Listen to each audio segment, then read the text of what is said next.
Hey, what's going on, everybody? My name is Corey, better known as the Seaman. I want to welcome you to another edition of the Seaman's Cinema Sit-Down. That's right, folks. The Seaman is back. He took a little hiatus over the week. I've been dealing with a really bad head cold. Still a little bit under the weather, but more than well enough to come back and talk to you guys. We are still chilling in the comic book corner. Avengers dominating the world for 2 weeks now.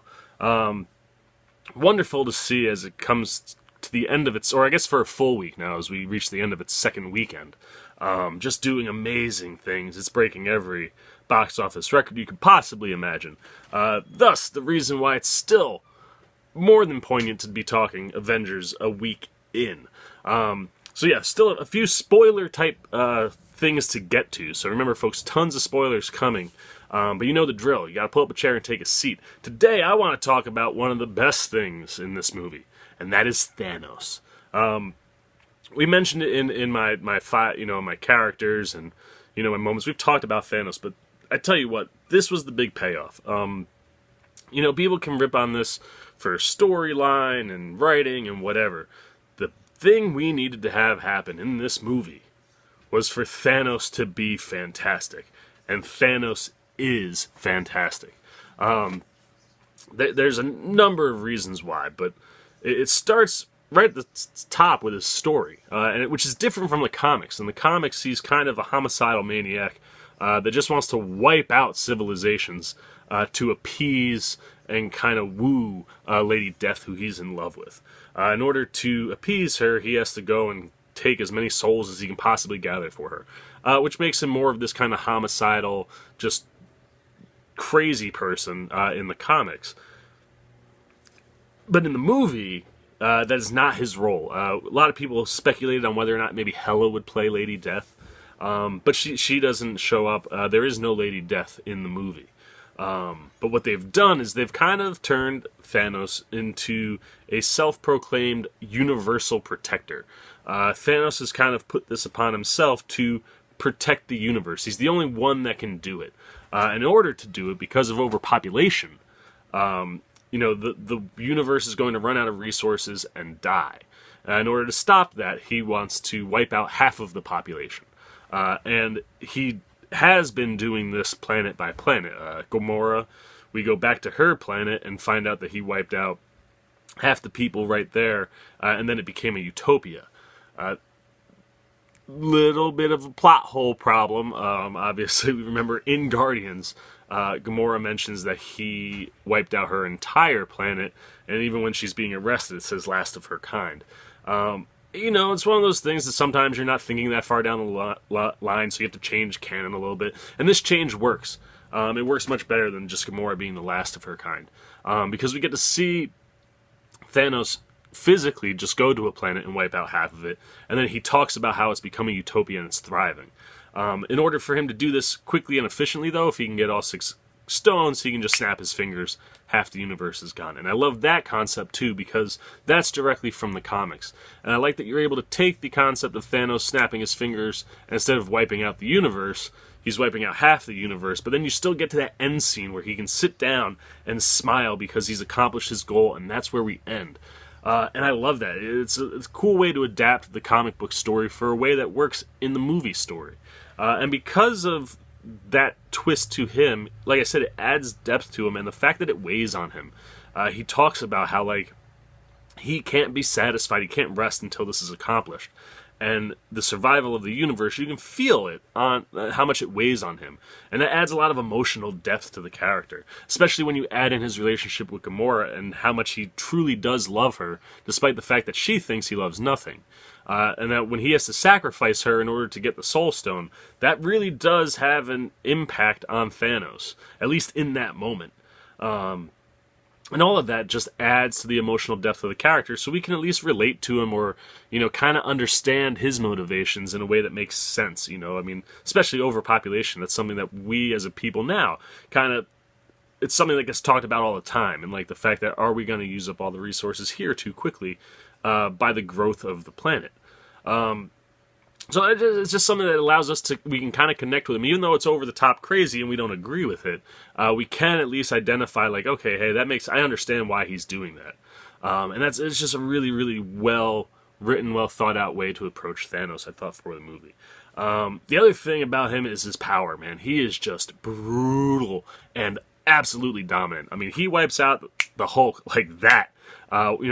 Speaking of snapping of the fingers, he takes care of Hulk pretty quick. One of my favorite scenes in the movie, even though it's only like 35 seconds. And he only does that with one stone. So you get a feel right out the gate, right at the very beginning, how powerful Thanos is. And as he continues to collect stones, he grows in his power. And every time he fights somebody, you really do feel the threat that that person might die. Because he kills Heimdall and Loki in the first 10 minutes of the movie. So nobody is safe right from the very beginning. I love that. These are all the things that Thanos had to be for this movie to work. He's so powerful, that he doesn't even need his children, right? The children of Thanos, the Black Order, they're pretty disposable in the movie. And I think that's the point. They're all cool. They visually look great. Obviously, I said Ebony Maw I thought was the best realized of that group. Especially when you have Corvus Glaive and Proxima Midnight, they're married in the comics. That's not even kind of addressed at all in the movie or even portrayed in a way where you can understand that. And that, even though they're all presented well, they are pretty disposable. And that's the point. Thanos doesn't need them. Thanos can do all this by himself, and that's because of how powerful he is. And being that powerful, man, he means business, but he has fairness to him too, right? Like when he's getting ready to kill Tony, he even tells Tony, he's like, I admire everything you did, man. I hope that the half of the universe that survives remembers you. And then when Strange gives him the Time Stone, he's like, you can take the Time Stone, but you can't kill Tony. And he honors that, which is interesting, right? It kind of gives this like, okay, he's honorable.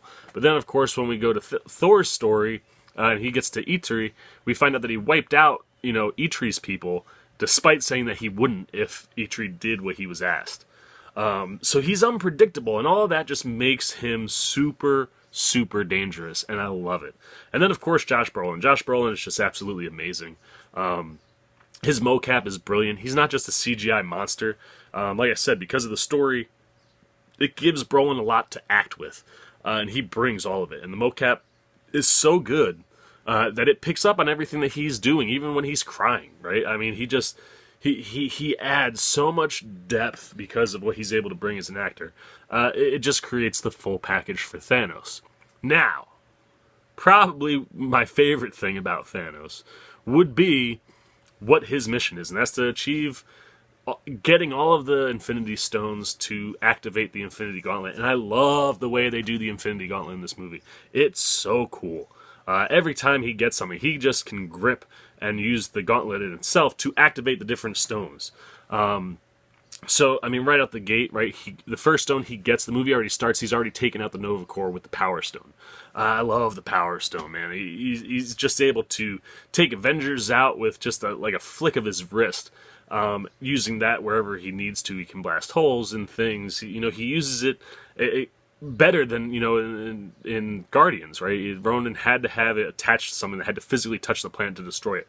Thanos don't need to have anything touch it. He can just grip, and he does that. He destroys a moon and throws it on Tony, and the first thing he does to destroy the moon is use the Power Stone. He grips it, and you see the moon start to break up. And then he uses the Space Stone, which then allows him to grab the moon and throw it down on Tony, which is one of the most spectacular looking things in the movie. But that combo of power, space, and just so creative. I loved it. And then obviously he uses it for all of his traveling, like we've seen in the movies. Anywhere time he needs to go somewhere, he can just activate the Space Stone and travel. The Reality Stone might be the coolest stone, though, that he has in the Gauntlet. What he does with Reality is so cool. I've talked about some of it.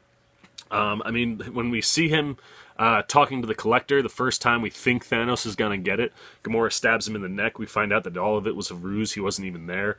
And in reality, the Collector's place is completely destroyed. He's used the Reality Stone to make it look like it's not. And then that leads to something that I talked about from the comic books. When Drax and Mantis come running at him, he uses the Reality Stone to turn Drax into a bunch of cut-up squares and Mantis into a bunch of ribbons, which is right out of the comic books when he simultaneously used both powers with the Reality Stone. And of course that doesn't hold. That's something maybe that would have been cooler if like you could alter reality, but it's stuck. Anything that he alters disappears once he leaves. So Drax and Mantis obviously okay there. But I love that when he's fighting all of the Doctor Stranges. Doctor Strange multiplies himself, and when he does that, he uses the Reality Stone to wipe all of them out. He's able oh, sorry, told you, under the weather. When he's talking to Doctor Strange about Titan, his home, he's able to use the Reality Stone to change everything around him and show Doctor Strange what Titan used to look like. So just the way he uses the Reality Stone, the imagination of it. Every time there's a gun about to be pulled or shot, he turns it into bubbles, or a bubble gun. It's fantastic. So it adds humor, and it's just visually stunning what they do with the Reality Stone. Then, of course, there's the Time Stone. Thanos references this, telling, Doctor Strange that you guys don't even realize that you have the most powerful of all the stones. The Time Stone's the most important one. Boom, he gets it, and it does. The last one that he needs, or he needs two after that, he gets the Soul Stone, and then, or I guess no, he already has the Soul Stone. After he gets the Time Stone, he needs at least two. But he has to go and get the Mind Stone from Vision, and Wanda successfully destroys the stone and kills Vision before Thanos can get there. Really, really awesome moment in my top moments from the movie, where she's holding off both. But Thanos uses the Time Stone to reverse all of that, unkill Vision, and then kill Vision himself, taking the Mind Stone. Mind Stone, we don't really see him use it the way he uses each of the other ones. But once he has it, he's able to shoot that beam at Thor when Thor shows up. So he doesn't seem to have that power until he has the Mind Stone, and then obviously that is the final stone. So when he snaps, it wipes out half of our universe, including half of our heroes.